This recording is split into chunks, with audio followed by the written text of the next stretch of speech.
হবে বা 25 লিটার দুধ হবে, সেক্ষেত্রেও আপনি এই গরুগুলাকে খাওয়াই দেওয়া বা বাচ্চাকে পরিচর্যা করার পর দেখা যাচ্ছে বৎসর শেষে আপনার ওই ড্রাই পিরিয়ড থাকে আপনার দেখা গেছে ৩ মাস। ওই মিলাই-ঝিলাই আপনার দেখা গেছে একটা গাভীর ওই বাচ্চাটাকাই মানে সারা বছরের লাভ থাকে। দেখা যাচ্ছে এই বাচ্চাটাই যদি নষ্ট হয়ে যায় তা আপনার খামার হিসাবে একজন অবশ্যই ইতিমধ্যেই দেখতে পাচ্ছেন যে বাচ্চাটাকে খুরায় দড়ি লাগিয়ে আমরা দুজনে টান দিয়ে বের করার চেষ্টা করতেছি। কিন্তু বাচ্চা বড় হওয়ার কারণে বাচ্চাটা বের হতে খুব কষ্ট হইতেছে। দেখেন ২ জনও বাচ্চাটা বের করতে পারতেছি না। কারণ এটা 100% সিমেন্টের বাচ্চা। ব্র্যাকের ৩৩৩ নম্বর বুলের সিমেন্ট এটাকে দিয়েছিলাম।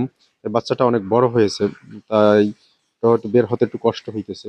এগুলা মেক্সিমাম নরমালে আসে না। আমাদের এরকম খুরাও আসে না। বাচ্চাটা দাঁড়ানো অবস্থায় আমি বেশিরভাগ গাভীরই আমি বের করে থাকি। কারণ 100% যখন বাচ্চা দিবেন তখন ওটা নরমালে হওয়ার খুব সম্ভাবনা কম থাকে। তাই আমরা মেক্সিমাম টাইমই আমরা জরায়ুর মুখ খোলার পর গাভীর পেইন থেকে আবার জরায়ুর মুখ খোলার পর আমরা ভিতরে হাত দিয়ে যদি বাচ্চা মানে পজিশন মতো আসে তখন আমরা দড়ি লাগিয়ে বাচ্চা বের করার চেষ্টা করি। আর দেখা গেছে কি অনেক এরকম পেইন থাকে, নরমালের জন্য অপেক্ষা করি। দেখা গেছে বাচ্চা অনেক সময় উম আ অসুস্থ হয়ে যায়।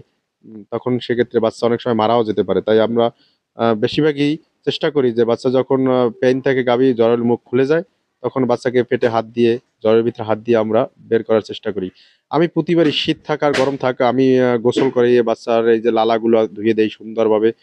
যাতে উম এ এগুলায় মাছি না বসতে পারে।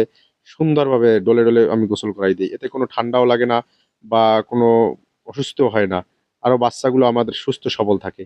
আমি সুন্দরভাবে গোসল করাবো। এমনভাবে গোসল করাবো এর লালা কোনো প্রকারই থাকবে না এবং আমি গোসল-টোসল করানোর পর একে সুন্দরভাবে আবার পরিষ্কার কাপড় দিয়ে মুছে তারপর আমি আপনার আলাদা একটা ফার্মে আমি নিয়ে যাই।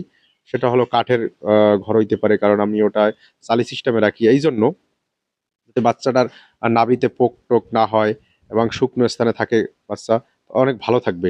এক্ষেত্রে কোনো বাচ্চার জ্বর, সর্দি এরকম হয় না। আমি গোসল করানোর পর এটাকে আমি নাভি যে কাঁচা নাভিটা থাকে ওটা আমি সুতা দ্বারা বেঁধে দেবো। তারপর আমি একে আমি ওই কাঠের ঘরে নিবো। দেখেন বাচ্চাটা কতটা সুস্থ, সবল। আমি কিন্তু গোসল করাইতেছি। একটু তাদের শীতে কাঁপতেছে না, কিছুই করতেছে না। দেখেন এটা হইলে শীতপ্রধান দেশের গরু। ফিজিয়ান গরু সবসময় শীতপ্রধান দেশের হয়। এখন এটা ঠান্ডা লাগে না। তাই আমি ভালোভাবেই একে গোসল করাইতেছি দেখেন সুন্দরভাবে। আর অনেকে দেখা গেছে মায়ের কাছে সারাদিন রাইখা দেয়। তারপর চাইটে তারপর পরিষ্কার করে।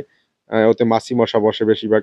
সেক্ষেত্রে বাচ্চাগুলা অনেক সময় উম আ নাভিতে জীবাণু এতে আক্রান্ত হয়ে তারপর পোকও হয় অনেক সময় দেখা গেছে নাভি ফুলে।